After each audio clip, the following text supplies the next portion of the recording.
Hi guys, welcome to my YouTube channel Parduman classes. आप सभी का इस वीडियो में बहुत बहुत स्वागत है। आज मैं आप सभी को 10वीं कक्षा के गणित के प्रश्नावली 4.2 के बचे हुए प्रश्न को बताने वाला हूँ।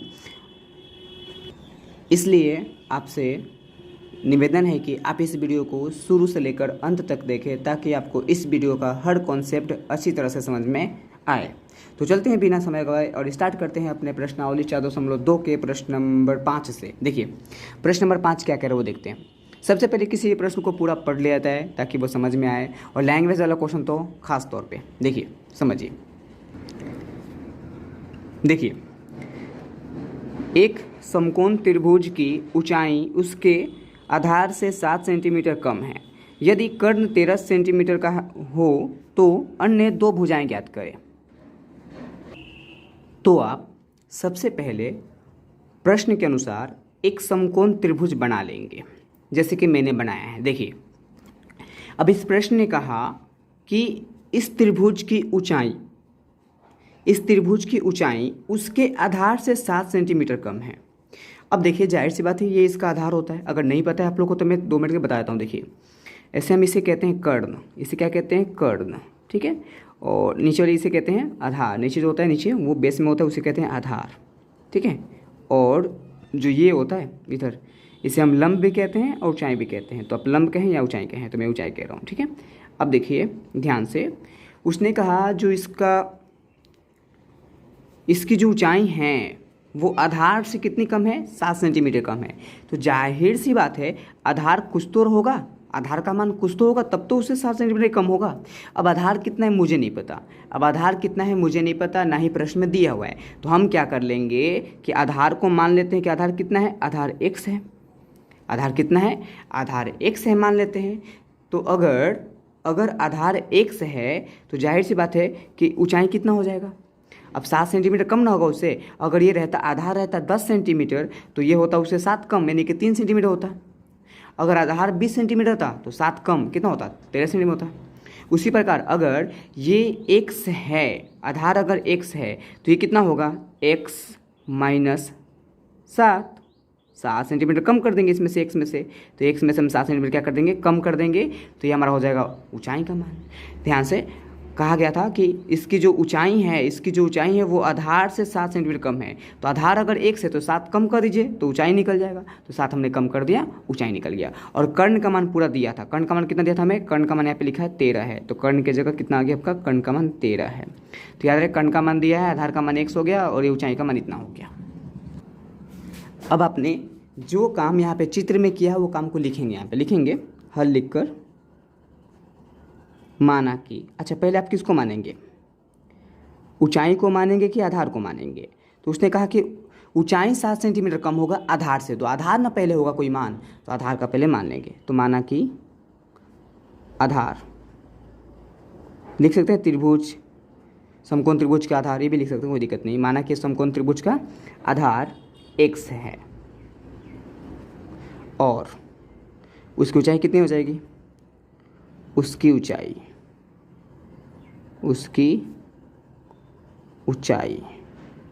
तो जाहिर सी बात है आधार अगर x था और आधार में से 7 कम कर देंगे तब वो ऊंचाई के बराबर होगा।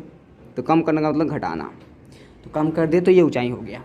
तो ये आपका आधार हो गया और ये आपका ऊंचाई हो गया।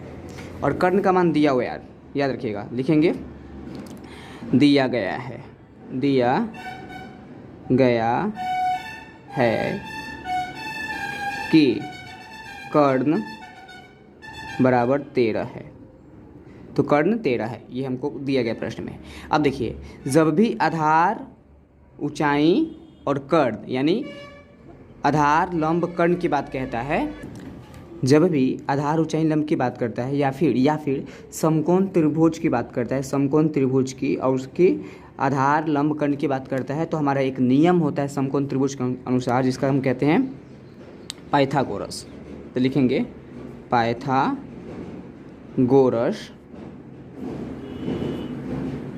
परिमेय से। जब भी समकोण त्रिभुज आए तब ये प्रमेय लगेगा, लिखेंगे पाइथागोरस प्रमेय से। तो पाइथागोरस प्रमेय के अनुसार पाइथागोरस प्रमेय के अनुसार आपका फॉर्मूला होता है कर्ण स्क्वायर बराबर लंब स्क्वायर प्लस आधार स्क्वायर। यहाँ तक तो सबको पता होगा। अब यहाँ से हम सॉल्व करेंगे। देखिए ऊपर लेके जाते हैं। देखिए समझिए, कर्ण कितना है, तो कर्ण का मान 13 है। तो हमने क्या रख लेंगे यहाँ पे, कर्ण की जगह 13 रख लिए और इसका क्या कर दिए, स्क्वायर कर दिए, बराबर लंब का मान कितना, तो यही ऊंचाई को हमने लंब कहा, तो ऊंचाई का मान कितना है, x-7 है। इसका क्या कर लेंगे, इसका भी स्क्वायर कर लेंगे, प्लस कर लेंगे आधार का स्क्वायर। तो आधार कितना है, x है, तो इसका x का स्क्वायर कर लेंगे। याद रहे ये कहाँ से फॉर्मूला होता है, ये फॉर्मूला कहाँ से आता है, पाइथागोरस प्रमेय से। जब भी समकोण त्रिभुज का नाम लेता है तो ये हम सूत्र लगाते हैं। अब देखिए बड़ा सिंपल हो चुका। अब आप इसे सॉल्व करेंगे बस।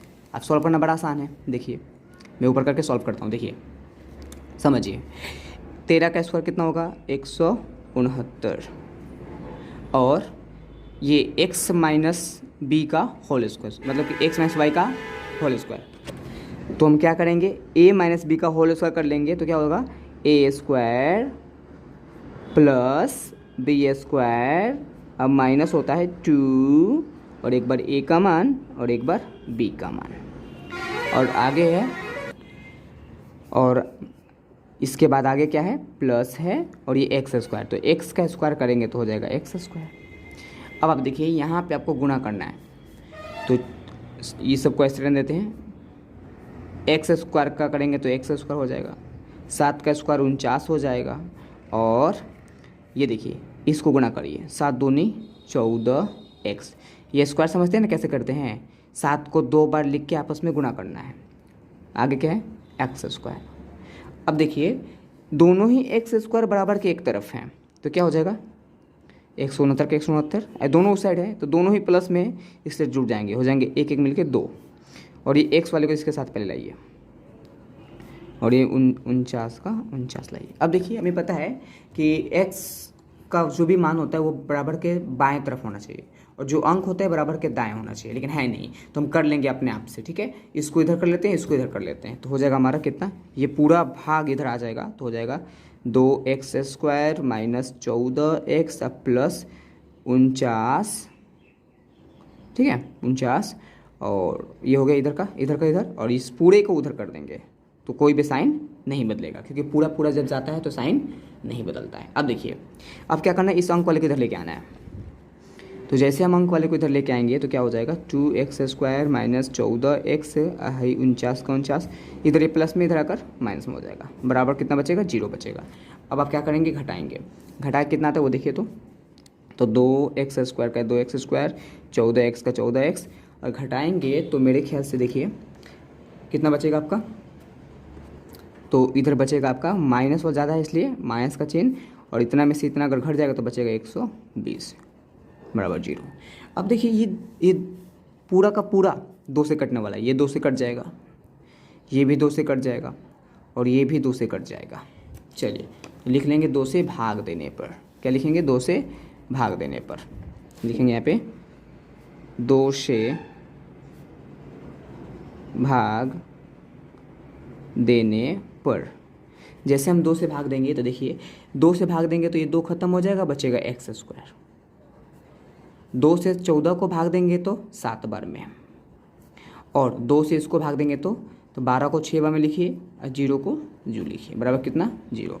अब आपका ये हो गया द्विघात समीकरण का रूप। ये क्या हो गया आपका, द्विघात समीकरण का रूप।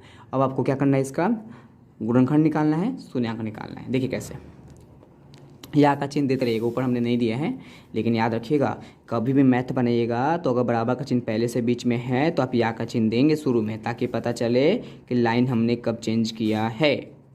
चलिए अब आइए, अब देखिए अगर यहाँ पे हम क्या करें कि x कितने बार है, x 2 बार है, तो x को 2 बार लिखिए, माइनस यहाँ पे हमें कुछ ऐसा अंक रखना है जिसको गुणा करे तो हो जाए वो 60, और घटाएं या जोड़े तो कितना हो जाए, 7 हो जाए। देखिए तो 12 5 7 होता है क्या, 12 को गुणा करेंगे अगर 5 में तो 12 5 60 हो जाएगा, और 12 में से अगर 5 घट जाएगा तो कितना आ जाएगा, 7 आ जाएगा, यानी कि 12 और 5, ठीक है। तो ऐसे डायरेक्ट अगर मिल गया तो डायरेक्ट सही है, नहीं तो हम अभाज्य गुणनखंड निकाल के करेंगे। तो डायरेक्ट मिल गया मुझे 12 और 5, तो हम रखेंगे 12 और 5, तो पहले बड़ा वाला रखेंगे 12x, और 12 में से 5 घटेगा तब 7 आएगा कि जुटेगा तब 7 आएगा, तो घटेगा तब। तो ये अगर माइनस है तो एक को प्लस करना पड़ेगा। बहुत बच्चे यहाँ पे देखते हैं तो प्लस है तो जुटेगा, नहीं नहीं बिल्कुल नहीं, ये माइनस है और ये एक प्लस है, तो एक माइनस तो एक प्लस घटता है। अब 12 में से 5 जाएगा, 7 आ गया, आगे माइनस है, 60 के बदले लिख सकते हैं 12 गुणे 5 बराबर 0 का 0। अब देखिए सिंपल से इन दोनों में क्या मिल रहा है, तो इन दोनों में मिल रहा है x मिल रहा है, तो x बाहर आ गया, अंदर बच गया x माइनस 12। इसमें क्या मिल रहा है, इसमें प्लस का प्लस और 5 मिल रहा है, तो 5 निकल गया, तो फिर बच गया x माइनस 12 बराबर 0। अब x माइनस 12 मिल रहा है, तो x माइनस 12 आप बाहर निकाल लीजिए, अंदर बच गया x और ये प्लस 5 बराबर 0। अब आपको बराबर 0 का मतलब पता है, बराबर 0 का मतलब होता है एक बार ये डब्बा 0 के बराबर, एक बार ये डब्बा 0 के बराबर, कर लीजिए फटाफट। अगर आप करेंगे यहाँ से सॉल्व करेंगे तो यहाँ पे देखिए x का मान यहाँ से 12 आएगा प्लस में और यहाँ से x का मान आएगा माइनस में 5। अब चूँकि हम बात कर रहे हैं त्रिभुज की बात कर रहे हैं, है ना, तो मान लीजिए x हमारा आधार मान लीजिए आधार, तो किसी भी त्रिभुज का आधार, किसी भी त्रिभुज, अगर वो त्रिभुज होगा कब, जब उसकी कुछ लंबाई होगी तब। ऐसा तो नहीं कि उसकी लंबाई हो भी नहीं करेगी या फिर उसकी लंबाई माइनस में होगी, तो कभी भी किसी भी आकृति का, त्रिभुज हो चतुर्भुज हो कुछ भी हो, उसकी आकृति हो या कुछ भी हो, तो उसका जो मान होता है वो माइनस नहीं होता है बल्कि प्लस होता है। तो यहाँ पे क्या होगा आपका, इसका सभी का जो क्षेत्रफल है वो प्लस में आएगा, तो माइनस नहीं हो सकता, यानी किसी भी समकोण त्रिभुज का आधार कभी माइनस नहीं हो सकता। ये लिखेंगे नीचे, तो यहाँ पे लिखेंगे चूँकि किसी भी त्रिभुज का आधार ऋणात्मक नहीं होता, ऋणात्मक नहीं होता है, इसलिए x का मान -5 नहीं होगा बल्कि 12 होगा। अब जब x का मान 12 है तो x को आपने क्या माना है, ये आप देख लीजिए, आपने x को क्या माना है, तो यहाँ पे आप देख सकते हैं x को आपने आधार माना है, यहाँ पे भी देख सकते हैं आधार को आपने x माना है, यानी कि समकोण त्रिभुज का आधार। तो लिख देंगे यहाँ पे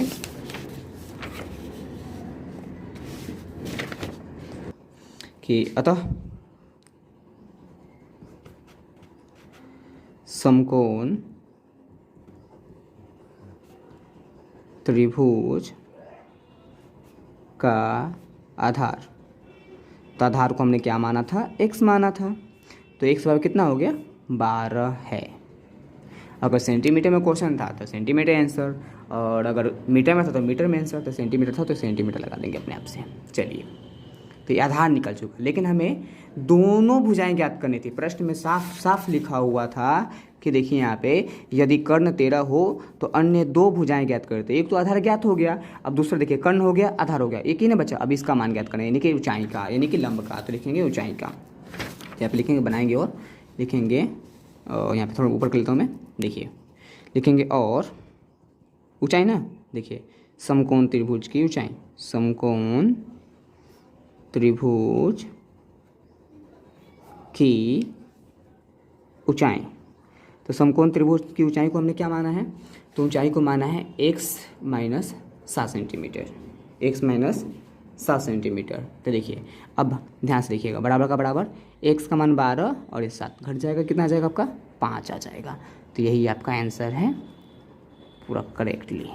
तो इस प्रकार आपका प्रश्नावली 4.2 का प्रश्न नंबर 5 यहाँ पे ख़त्म हुआ। अब हमारे पास है प्रश्नावली 4.2 का आखिरी प्रश्न, जिसका नंबर है 6 नंबर, और ये इस प्रश्नावली का आखिरी प्रश्न है जो कि सबसे बेटर दैन प्रश्न है, और आप इसे देखिए बढ़िया से, बहुत अच्छा लगने वाला है। देखिए चलिए देखते हैं। तो प्रश्न नंबर ये 6 नंबर है, आपको नंबर दिख रहा होगा, चलिए नहीं दिखा, मैं इसको लेता हूँ, दिख रहा, अब दिख रहा होगा। चलिए देखिए, कभी पहले प्रश्न को पूरा पढ़ लिया जाता है, पढ़ते हैं।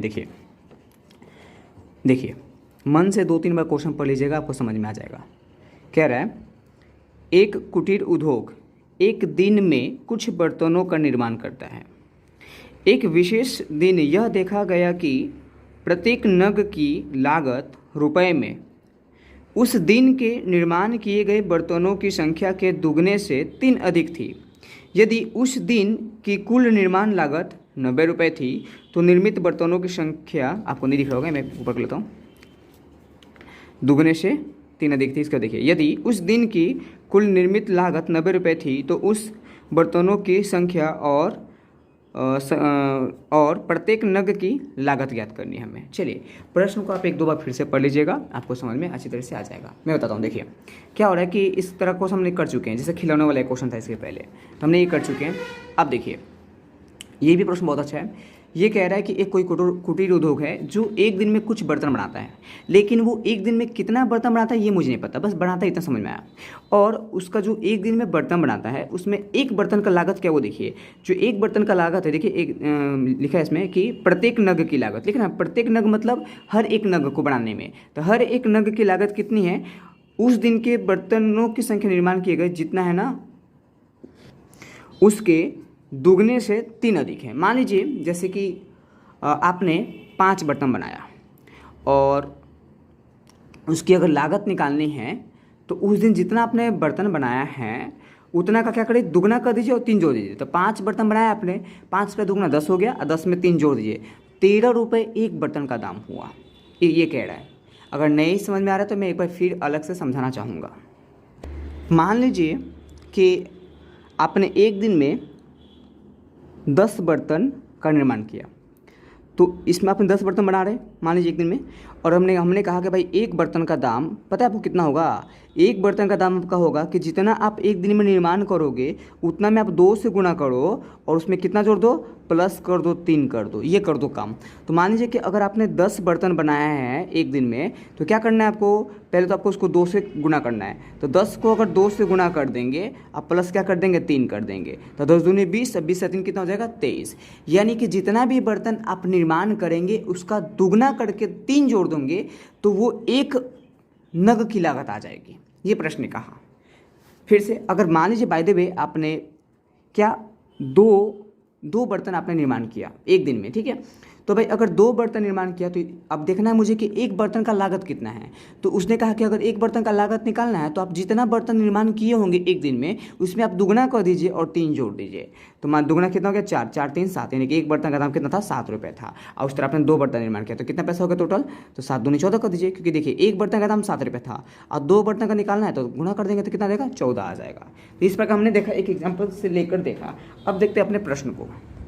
तो मैंने आपको पहले ही बताया कि जब भी जो चीज़ें ज्ञात करनी होती है उसे माना जाता है। तो इसमें ज्ञात क्या करना है लास्ट में देखते हैं। तो लास्ट में हमें ज्ञात करना है कि उस दिन, देखिए उस दिन कितने बर्तन निर्माण किए गए थे और प्रत्येक नग की लागत क्या थी, हमें ये ज्ञात करना है। तो चलिए हम सबसे पहले मान लेते हैं, यहाँ पे बनाते समय यहाँ पे लिखेंगे हल और इसे बनाएंगे। देखिए लिखेंगे माना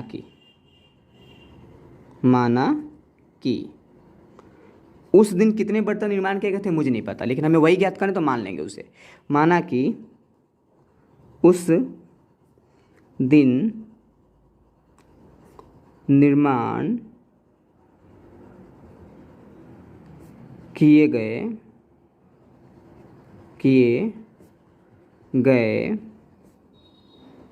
बर्तनों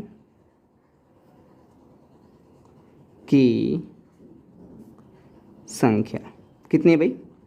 मान लेते हैं कि उस दिन में बर्तन जो बनाया वो कितना है, वो x है। मतलब x संख्या मतलब क्या, हमने x ठो बर्तन बनाया। कितना ठो, 1 ठो। x ठो हमने बर्तन बनाया। मान लीजिए कि x का जो कुछ भी हो सकता है, 5, 10, 15, 20, ये कुछ हो सकता है। तो हमने इतना बर्तन बनाया एक दिन में, तो एक दिन में हमने इतना बर्तन बनाया, x बर्तन। चलिए अब देखते हैं कि भाई जो प्रत्येक एक नग का लागत है वो कितना है। देखिए लिखेंगे प्रत्येक नग की लागत। तो प्रत्येक नग की लागत कितनी है, देखिए मतलब प्रत्येक नग मतलब एक नग की लागत। तो एक नग की लागत कितनी वो देख लेते हैं। तो एक नग की लागत के लिए क्या करना है आपको कि जितना बर्तन आपने निर्माण किया है उसको लीजिए और इसमें 2 से गुणा करिए, प्लस कर दीजिए 3, दुगना से 3 अधिक कर दीजिए, तब वो प्रत्येक नग की लागत आ जाएगी। तो ये अपना प्रत्येक नग की लागत है, इतना लागत है। फिर से आप देख सकते हैं, यहाँ पे ऊपर देख सकते हैं, मैं फिर से पढ़ के बता रहा हूँ। देखिए यहाँ पे लिखा है प्रत्येक नग की निर्माण लागत उस दिन के निर्माण किए गए बर्तनों की संख्या के दुगने से 3 अधिक है। तो उस दिन आपने जितना बर्तन निर्माण किया था, तो मान लीजिए जैसे जैसे कि आपने 1 बर्तन निर्माण किया था उस दिन, तो इसका अगर लागत निकालना है 1 बर्तन का लागत, तब क्या करना पड़ेगा, उसमें दुगना करना पड़ेगा और 3 जोड़ना पड़ेगा, तो लागत निकल जाएगा। अब तो ये 1 दिन का लागत हो गया। अब देखिए मान लीजिए बाय द वे मैं क्या करूँ, मैं आपको ये बोलूँ कि भाई 1 कलम है और 1 कलम का दाम जो है ना वो 5 रुपये है, और अगर आप 10 कलम लेंगे तो कितना पैसा देना पड़ेगा। तो जाहिर सी बात आप कहेंगे सर बिल्कुल, अगर 5 रुपये का 1 कलम है और 10 को हम ले लिए तो गुणा कर देंगे, 10 पचे 50, यानी कि 50 रुपये देना पड़ेगा। अगर मान लीजिए कोई 5 रुपये का एक कुछ मिलता है, किताब मिलता है, और आपने ले लिया 20 किताब, तो कितना पैसा देना पड़ेगा। तो भाई 1 किताब का दाम है 5 रुपया, आपने ले लिया 20 रुपया, तो देना पड़ेगा उसको 100 रुपया। उसी प्रकार मान लीजिए कि 1 कलम का दाम, 1 कलम का दाम जो है, 1 कलम का दाम जो है, 1 कलम का दाम है आपका 2 रुपया, और आपने 5 कलम लिया, तो कितना पैसा देना पड़ेगा। तो 5 दूनी 10 रुपये देना पड़ेगा। आप क्या कर रहे हैं, आप गुना कर रहे हैं। उसी प्रकार देखिए, ध्यान से देखिए कि 1 बर्तन का निर्माण करने में इतना लग रहा है पैसा, इतना पैसा लग रहा है 1 बर्तन का निर्माण करने में। तो भाई इतना बर्तन हमने निर्माण किया, टोटल तो इतना बर्तन निर्माण किया है, तो इतना बर्तन निर्माण करने में कितना पैसा लगेगा। तो जाहिर सी बात है कि इससे हम इसमें क्या कर देंगे, गुणा कर देंगे। ठीक है, फिर से देखिए ये तो 1 बर्तन का दाम है और इतना बर्तन आपने निर्माण किया, तो क्या कर देंगे, अगर हमें इस पूरे बर्तन का दाम निकालना हो तो इस x से इसमें गुणा कर देंगे, क्योंकि ये 1 बर्तन का दाम है। तो लिखेंगे, देखिए क्या लिखेंगे कि उस दिन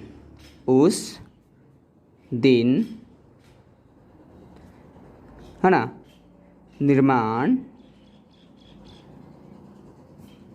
किए गए कुल बर्तनों की लागत, कुल बर्तनों की लागत। आप देख सकते हैं आपके बुक में दिया है कि, फिर से यहाँ पे देख सकते हैं, उस दिन की कुल निर्माण लागत कितनी है, 90 रुपये है, याद रखिएगा। ठीक है, अब देखिए, तो हम सबसे पहले ये निकाल लेते हैं कि पहले हमारा जो x बर्तन था उसका दाम कितना हो रहा था। देखिए, तो हमने लिखा उस दिन निर्माण किए गए बर्तनों की लागत, तो लागत निकालना है तो पहले देखना पड़ेगा कि उस दिन हमने कितना बर्तन बनाया। तो उस दिन हमने कितना बर्तन बनाया, तो उस दिन हमने x बर्तन बनाया। ठीक है, x बर्तन बनाया, और x तो हमने कुल x बर्तन निर्माण किया था, और 1 बर्तन को बनाने में कितना पैसा लगा था, इतना पैसा लगा था। तो हम इससे क्या कर देंगे, इसको गुणा कर देंगे। तो यहाँ पे एक ब्रैकेट का चिन्ह देंगे, ब्रैकेट का मतलब गुणा होता है, गुणा कर दिए। ठीक है, चलिए, तो ये हमारा निकल गया उस दिन का निर्माण किए गए बर्तनों की कुल लागत। अब लिखेंगे, देखिए प्रश्न से, क्या लिखेंगे, प्रश्न से। जैसे हम प्रश्न से लिखेंगे तो प्रश्न में क्या दिया हुआ था, प्रश्न में देखिए दिया हुआ है कि, ध्यान से देखिएगा, उस दिन के निर्माण किए गए बर्तन, सॉरी यहाँ पे उस दिन की कुल निर्माण लागत कितने हैं, 90 रुपये है, यहाँ पे लिख लेंगे। तो अब हम लिखेंगे प्रश्न से।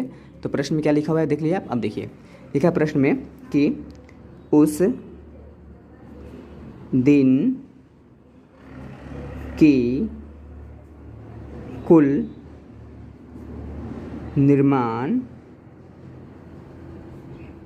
लागत कितने रुपए हैं, तो 90 रुपये हैं, 90 रुपये हैं, ये लिखा हुआ है।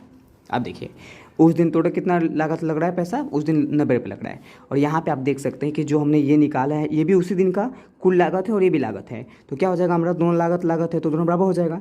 यानी कह सकते हैं हम कि देखिए x प्लस 2, सॉरी फिर से ये गलत हो गया।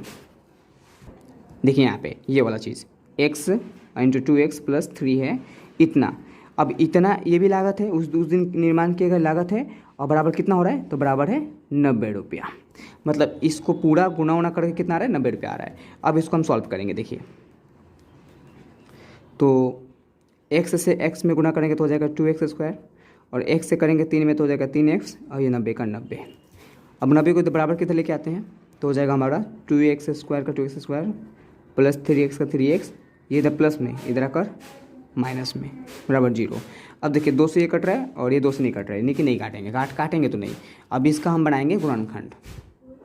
अब देखिए ध्यान से कि यहाँ पे हम क्या कर सकते हैं, 2 का 2 और x 2 बार, तो x को 2 बार लिख सकते हैं। अब देखिए हमने बताया था कि जब शुरू में अंक होता है ना तो इसको लास्ट वाले में गुणा कर लेते हैं, तब देखते हैं कि कितना लाना है गुणा कर कर। तो अगर 2 से गुणा करेंगे इस 90 में तो हो जाएगा 180, यानी गुणा करके लाना है 180 और जोड़ कर घटा कर लाना है हमें 3। तो 180 किस पहाड़े में है ये हम देखेंगे। तो अब हम ये पता करने के लिए कि ऐसा कौन सा अंक है जिसको गुणा करने पे 180 हो जाएगा, जोड़ने घटाने पे 3 हो जाएगा, इसका अभाज्य गुणनखंड निकालेंगे। तो इसका अभाज्य गुणन 2 से ले जाएंगे, तो 2 से कितने बार में, तो 2 से होगा ये आपका 90 बार में। अब 2 से आप लेके जाएंगे तो हो जाएगा 45 बार में, 45 को 3 से लेके जाएंगे 15 बार में, और 3 से फिर लेके जाएंगे तो 5 बार में, 5 से लेके जाएगा तो 1 बार में हो जाएगा। अब देखिए अब हम इनका कंपेयर करेंगे अपने आप में। तो देखिए हम क्या करते हैं कि पहले ले लेते हैं 3 अंक, तो 2 दूनी 4 और 4 3 12 हो गया, और जो बच गया उसको आपस में गुणा कर लेते हैं। तो ये दोनों बच गए, इसको गुणा करते 15 हो गया। अब देखिए 12 और 15 एक संख्या हो रहा है। अब देखते हैं क्या इन दोनों को रखने पर ये बीच वाला आएगा क्या। तो हाँ 15 और 12 को रखेंगे तो 15 में से 12 घट कर 3 आ जाएगा। तो चलिए हम 15 और 12 रखेंगे, ये कन्फर्म हो गए। अब 15 12 में बड़ा कौन सा है, तो बड़ा है 15, तो पहले रखेंगे 15x, और ये घट के आएगा ना तो घटा ऐसा रखेंगे घटे, तो ये प्लस में तो यहाँ पे माइनस रख देंगे 12x। देखिए 15 में से 12 जाएगा 3 आ जाएगा, और आगे इस 90 का 90 रहने देते हैं, ये बराबर 0 का बराबर 0, और ये जितने भी हैं आपके वो रफ में हैं। अब इन दोनों में क्या मिल रहा है, तो इन दोनों में आपका x मिल रहा है, तो x बाहर आ गया, अंदर बच गया, यहाँ से x बाहर आ गया देखिए, तो अंदर बच गया 2x प्लस यहाँ से x बाहर आ गया तो बच गया 15। अब ये माइनस है तो माइनस, इन दोनों में क्या मिल रहा है, देखिए इसको लिख सकते हैं 6 गुने 2, इसको लिख सकते हैं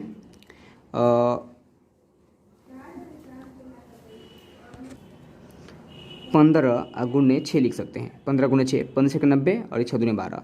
देखिए क्या मिल रहा है आपको, तो यहाँ पे देख रहे हैं आपको 6 मिल रहा है, तो आप यहाँ से 6 निकाल लेंगे। जैसे आपने 6 निकाला, अंदर कितना बचा वो देखिए, तो देखिए यहाँ 12 में से अगर 6 चला गया तो बच गया 2, और ये x है तो x माइनस निकल चुका है तो प्लस बचा है, और 90 में से देखिए 6 निकल गया, कितना बच गया 15, अब बराबर 0 का बराबर 0। अब आइए ये देखिए आपको ये पूरा मिल रहा होगा, अभी आप पूरा कॉमन कर लेंगे, तो 2x प्लस 15 और ये x माइनस 6 बराबर कितना जी, इतना आ गया। अब इस बराबर का क्या मतलब होता है कि एक बार ये डब्बा 0 के बराबर और एक बार ये डब्बा 0 के बराबर। यहाँ से आप x का मान निकालिए, तो देखिए ये इधर प्लस में इधर आएगा तो माइनस में, ये इधर गुना में इधर आएगा तो बटा में, और ये इधर माइनस में बराबर के इधर भेजेंगे तो प्लस में। अब देखिए ये तो x का मान माइनस में आया और ये x का मान प्लस में आया।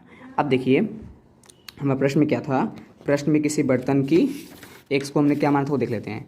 तो x को हमने माना है इधर, देखिए यहाँ पे x को माना है एक दिन में निर्माण किए गए बर्तनों की संख्या। तो क्या बताइए, कभी भी हम अगर बर्तन का निर्माण करते हैं तो क्या कभी हम माइनस में बर्तन निर्माण करेंगे? बिल्कुल नहीं, कम से कम एक बर्तन तो निर्माण करेंगे तो वो तो प्लस में ही होगा। तो बर्तन का निर्माण कभी भी माइनस में नहीं किया जा सकता है। तो लिखेंगे चूँकि किसी भी दिन बर्तनों की संख्या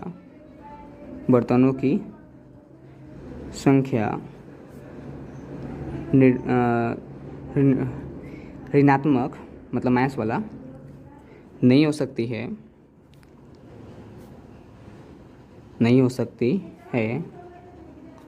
इसलिए x का मान कितना होगा, तो माइनस वाला नहीं होगा, प्लस वाला आंसर होगा। याद रखिएगा हमेशा प्लस वाला आंसर होगा। तो x का मान कितना होगा, 6 होगा। अब x का मान 6 आ गया, अब x का मान तो 6 आ गया, तो x का मान को क्या माने थे हमने, तो x के मान को माने थे उस दिन की निर्माण किए गए बर्तनों की संख्या। तो लिख देंगे अतः उस दिन निर्माण किए गए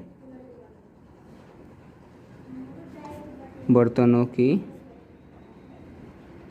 संख्या कितनी है भाई, x माना था हमने, तो x का मान कितना आ गया, 6 है। ठीक है, अब मान लीजिए कि 6 बर्तन उन्होंने निर्माण किया, तो ये तो बर्तनों की संख्या हो गई। अब हमें क्या ज्ञात करना है, तो हमें एक चीज़ और ज्ञात करना था कि बर्तनों की संख्या ज्ञात करनी थी, और साथ में हमें क्या ज्ञात करनी थी वो देखिए कि बर्तनों की संख्या ज्ञात करिए। यहाँ पे लिखा था कि बर्तनों की संख्या और प्रत्येक नग की लागत। तो प्रत्येक नग की लागत को हमने क्या माना है, तो प्रत्येक नग की लागत को हमने 2x+3 माना है। तो लिख लेंगे यहाँ पे, और प्रत्येक नग की लागत, इसे हमने क्या माना था, 2x+3 माना था। ठीक है, अब देखिए ध्यान से समझिएगा, बराबर का बराबर 2 का 2 और x का मान कितना आया, 6 आया है, +3 का 3, ये 12 हो जाएगा और ये 3 हो जाएगा, यानी कि अगर जोड़ेंगे कितना हो जाएगा, 15 हो जाएगा।